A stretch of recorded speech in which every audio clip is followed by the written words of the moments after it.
Kerja sama. Sosok wanita itu tampak berbeda di bawah cahaya redup. Hati Damar terpengaruh sedikit olehnya. Dia tidak menyangka bahwa Red Rose benar-benar akan muncul di tempat ini. Dia bahkan tidak menyadarinya sebelumnya. Sudah jelas wanita itu telah mengikuti di belakangnya untuk sekian lama. Tidak heran kamu bisa berada di 10 besar daftar pembunuh. Damar menyentuh hidungnya dan tersenyum. Orang-orang yang berada di posisi 10 besar daftar pembunuh harus memiliki keterampilan berbeda dengan yang lain.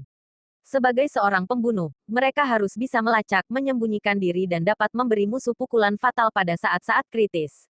Damar sedang menghadapi salah satu dari 10 pembunuh teratas di dunia, tetapi dia tidak menunjukkan rasa takut sama sekali. Dia menyentuh hidungnya sekali lagi dan berjalan mendekatinya dengan santai. Rose pun juga tidak bergerak, dia berdiri di tempat dan menatap Damar sambil tersenyum. Senyuman di wajahnya semakin melebar ketika Damar mendekatinya. Damar berdiri di hadapan Rose dan menyipitkan matanya.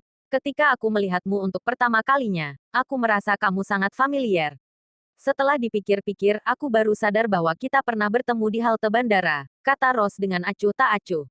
Bahkan dalam malam hari pun, Rose masih memakai kacamata hitam. Melihat pria itu berdiri di depannya, dia baru melepas kacamata hitamnya. Damar menyipitkan matanya dan melihat ke arah lampu villa di sekitarnya. Tiba-tiba dia menyeringai dan berkata, kamu tahu bahwa misi untuk para Night Watcher adalah tindakan rahasia dan mereka tidak akan melakukan misi di tempat umum. Pikiranmu pintar juga. Jangan pernah membunuh orang di tempat umum. Itu adalah salah satu aturan Night Watcher. Tentu saja, Damar hanya mengakui bahwa dia adalah seorang Night Watcher, tetapi tidak mengakui bahwa dia adalah Night Watcher Zero. Dia harus merahasiakan identitas ini. Sudah lewat 3 tahun dan kamu masih hidup, itu sangat mengejutkanku sekali, kata Rose dengan tenang. Damar mengangkat alisnya. Rose memandang pria itu, dan berkata lagi, aku telah menyaksikan apa yang kamu lakukan pada Patrick. Tidak ada banyak orang di dunia ini yang bisa mencapai level seperti itu. Dengan penampilanmu itu, tidak sulit bagiku untuk menebak identitasmu. Damar langsung tertawa, tetapi hatinya sudah penuh dengan niat membunuh. Dia berkata pada wanita itu, pikiranmu sangat teliti. Kamu telah mengetahui identitasku, dan kamu memutuskan untuk muncul di tempat umum sehingga orang lain dapat melihatku. Kamu sangat yakin aku pasti tidak akan berani membunuhmu di tempat umum. Pria itu menjilat bibirnya, lalu berkata lagi, tapi sekarang setelah kamu tahu identitasku ini, apa kamu masih berpikir aku akan menuruti peraturan itu? Ekspresi Rose langsung berubah, dan dia dengan cepat berkata, Night Watcher Zero, alasanku di sini karena aku ingin bekerja sama denganmu. Aku akan pergi dari kota JC dan membantumu untuk menipu Lukas kembali. Bukankah kamu selalu ingin membunuhnya? Damar mengangkat alisnya, dia tertarik dengan penawaran Rose. Dia tidak begitu peduli dengan keberadaan Rose. Yang membuat dia merasa tertarik adalah Rose berkata bahwa dia bisa membantunya untuk memancing Lukas keluar. Beri aku alasan kenapa kamu ingin membantuku, kata Damar. Kamu adalah pembunuh Red Lotus dan juga tangan kanannya Lukas. Beri aku alasan untuk percaya padamu. Rose menghela napas dan berkata, pertama, setelah aku menemukanmu, aku bisa memilih untuk tidak mengekspos diriku sendiri. Dan alasan kedua adalah aku ingin keluar dari Red Lotus. Damar menatapnya dengan heran, lalu tersenyum dan berkata, bukankah kalian adalah anak buahnya? Justru karena itu, keinginanku untuk keluar dari Red Lotus semakin kuat. Tidak banyak orang di dunia ini yang dapat membantuku, dan bahkan lebih sedikit orang yang bersedia membantuku. Rose memandang pria itu dan berkata, selain itu, setelah kamu membunuh Lukas dan membantuku keluar dari Red Lotus, aku akan memberitahumu rahasia tentang kotak besi itu. Wajah Damar berubah sedikit. Kotak besi itu adalah salah satu misinya pada 3 tahun yang lalu. Saat Lilia pergi, dia sudah mengambil kotak besi itu. Kotak besi tersebut berbentuk persegi. Damar tidak tahu apa isi di dalamnya dan dia juga tidak tertarik untuk mengetahuinya. Tetapi ketika dia mendengar penawaran Rose, dia menjadi sedikit penasaran. Baiklah, kata Damar sambil tersenyum. Mendengar kata-kata Damar, Rose merasa rasa krisis di hatinya tiba-tiba menghilang. Wanita itu tersenyum. Wajah dan tubuhnya memancarkan aura godaan yang kuat dan dia melangkah maju.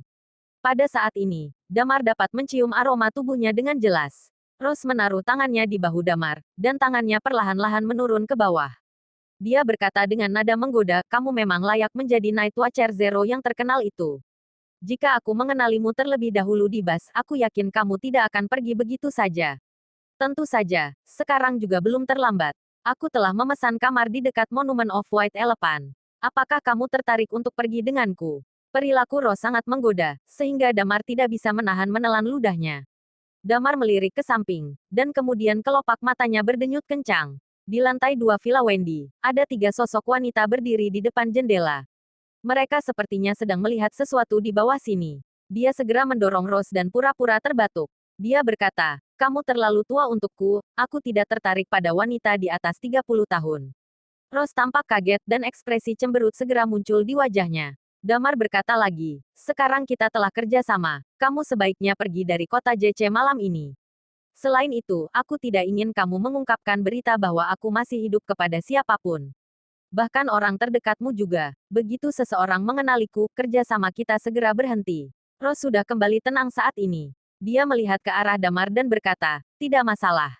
Berikan aku kontakmu dulu. Setelah aku berhasil memancing Lukas kembali, aku akan menghubungimu lagi." Setelah memberikan kontaknya pada Rose, Damar mengerutkan kening dan berkata, "Masalah Patrick tolong tangani sendiri." Rose mengerutkan kening, kemudian mengangguk lagi. Damar berbalik dan berjalan menuju arah pintu. Melihat sosok pria itu, Rose menjilat bibirnya dan berkata, "Tidak suka pada wanita di atas 30 tahun. Hei hei, suatu hari aku akan membuatmu menyesal dengan pikiranmu itu." Lalu, dia mengeluarkan ponselnya dan menelepon seseorang. Damar berjalan menuju gerbang kompleks untuk mengambil barbeku yang dia pesan, dan dia juga memberi Rose dan yang lainnya waktu untuk menangani mayat. Saat dia pergi, Wendy masih menyandar di tubuh Sheila. Wajahnya masih memerah, dan dia bergumam, "Apa yang kamu lihat? Apa yang kamu lihat?" Di sebelahnya, Sheila mengerutkan kening. Dia memandang ke bawah dan berkata, "Kak Gladys, pria tadi itu sepertinya adalah Damar. Apa yang dia lakukan di sini?" Gladys mengangguk. Dia mengerutkan kening dan tidak tahu apa yang sedang dia pikirkan. Sepertinya di sekitarnya ada banyak wanita cantik, dan wanita yang dinikahinya sebelumnya juga cukup cantik, kata Sheila dengan cemburu. Gladys tidak berbicara sepanjang waktu. Setelah beberapa saat dia baru menarik Wendy dan berkata, "Cepat suruh Wendy pergi tidur dulu. Jangan biarkan dia minum lagi lain kali. Benar-benar merepotkan sekali." "Tidak, aku ingin minum lebih banyak." Wendy berteriak. Setelah Damar kembali ke kamar dengan barbeku di tangannya, mayat itu telah menghilang. Rose dan yang lainnya juga telah pergi. Damar meletakkan barbeku di atas meja, lalu pergi ke kamar mandi untuk mencuci tangannya dan mulai makan.